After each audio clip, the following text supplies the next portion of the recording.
안녕하세요. 밴쿠버 인사이트입니다. 알버타는 정말 캐나다에서 독립을 할 수 있을까요? 이것은 단순한 상상이 아닙니다. 오늘 두 명의 변호사가 법적 근거와 현실적 결과에 대한 이야기를 들어보겠습니다. 첫 번째로 법적 근거를 이야기한 케이스 윌슨 변호사의 영상입니다. Each province, the federal government and each other province and First Nations are then under a positive legal duty to enter into negotiations in good faith as to the terms of the province leaving. Okay. So very similar to, unfortunately, when many friends we all have and family members find themselves in a marriage that isn't working out. Just think of that. It's exactly what it is, because that's how Albertans feel, that we've been getting abused by this spouse left, right, and center, and they It really is that. our pocket at the same time as they whack us in the head another time and tell us to work harder and then take the money out of our pocket again. Getting sick and tired of it. Anyway, so we might have all met the one friend that said, yeah, I'm going through a divorce and I'm supposed to go down to court to deal with this matrimonial property stuff, but I ain't going. Right? It's like, ooh, You better go. yeah, how's that going to work out for you, buddy? Yeah, you better go, because if you don't, is that not a forfeiture of Well, basically? The bottom line is it's legally required that the provinces participate. It's legally required that the federal government participate. It's legally required that the First Nations participate. So they're going to Right. fail to participate at their peril. Nobody has a veto here. The federal government, if Alberta decides, according to the Supreme Court of Canada in the 1998 reference case, if Alberta decides to votes in favor of independence, then the federal government does not have a veto. No other province has a veto. No First Nations has a veto. They're all compelled to enter into good faith negotiations. 캐나다 연방은 알버타의 독립 결정을 막을 수 없으며 1998년 대법원 판결에 따르면 알버타가 독립을 선택하면 연방정부, 다른 주, 원주민 모두 협상에 응할 의무가 있습니다. 아무도 그건 안 돼 라고 말을 할 수 없으며 법은 명확하고 알버타가 카드의 주인이라고 말합니다. 두 번째로 현실적 결과에 대한 이야기를 한 제프리 라스 변호사의 영상입니다. I mean, the day Alberta declares independence, the fuel prices for everybody in this province will be cut in half.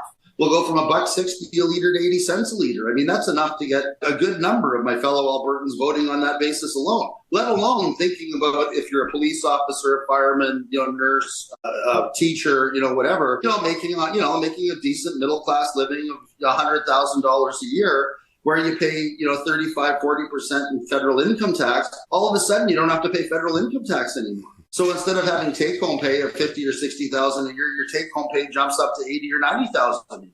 I mean, that's the future we're talking about for Alberta. And I mean, what I challenge all of these people that say, oh, how can you talk about leaving Canada? This is nonsense. Your fellow Albertans aren't going to come along with you, et cetera, et cetera. Well, we're at 40% in the polls now without taking the time to fully educate our fellow Albertans. We're taking the time, but without our fellow Albertans fully internalizing the benefits of Alberta independence. I mean, the day Alberta becomes independent, we become the country in the world with the highest GDP per capita, right?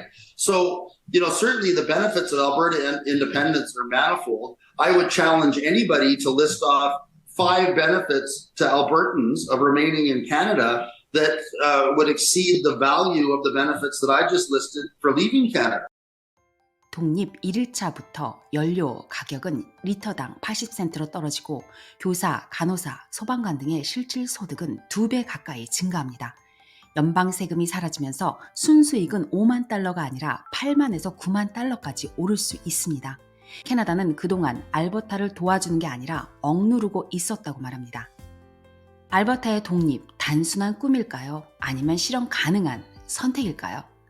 결정은 이제 알버타 사람들의 손에 달려있다고 봅니다. 알버타 독립으로 캐나다 연방은 어떻게 달라질까요? 현재 알버타 주민 중 30에서 40%가 독립을 지지하고 있습니다. 그 이유는 간단합니다. 캐나다는 더 이상 변할 수 없다라는 깊은 회의감이 확산되고 있기 때문입니다. 그런데 만약 이 독립이 현실이 된다면 캐나다 전체에는 어떤 변화가 닥칠까요? 한번 알아보겠습니다. 첫 번째, 경제적으로 알버타는 캐나다 에너지 산업의 중심입니다. 독립이 현실이 된다면 캐나다는 석유와 가스 생산의 상당 부분을 잃게 됩니다. 이는 국내 총생산의 타격으로 이어지고 국제 에너지 강국으로서의 지위도 약화될 수 있습니다. 두 번째, 정치적으로 연방체제는 균형을 잃고 흔들릴 수 있습니다. 특히 퀘벡이나 브리티시 컬럼비아 등 다른 주들의 분리주의 움직임에 불을 지필 가능성도 배제할 수 없습니다. 세 번째, 사회적으로는 지역 간 갈등이 격화되고 연방 정부에 대한 국민적 신뢰 또한 약화될 수 있습니다. 네 번째, 국제적 차원에서도 캐나다의 위상은 변화할 것입니다. 단일한 강국으로서의 영향력이 줄어들며 외교 및 무역 협상력 또한 약화될 수 있습니다. 반면 알버타 역시 쉽지 않은 선택일 수도 있습니다. 독립 후 국제사회 인정, 무역체계 재정비, 자국 통합 및 방위 전략 등 자립 국가로서 해결해야 할 과제가 많이 있습니다. 특히 미국 편입을 고려한다면 그 이전에 캐나다로부터 합법적 분리 과정이 반드시 필요하며 이는 국내외 법적, 정치적 절차를 수반하는 복잡한 과정이 될 것입니다. 알버타 독립 논의는 단순한 지역 이슈를 넘어 이 논의는 캐나다가 지금까지 어떻게 하나의 나라로 유지되어 왔는지를 다시 생각하게 만듭니다. 향후 이 논의가 어떤 방향으로 나아갈지는 아직 확신할 수 없지만 그러나 분명한 것은 양측 모두 더 이상 이전의 상태로 돌아갈 수 없다는 것입니다. 이제 필요한 것은 현실적인 협상과 균형 있는 개혁, 그리고 미래를 향한 진지한 대화가 필요할 뿐입니다.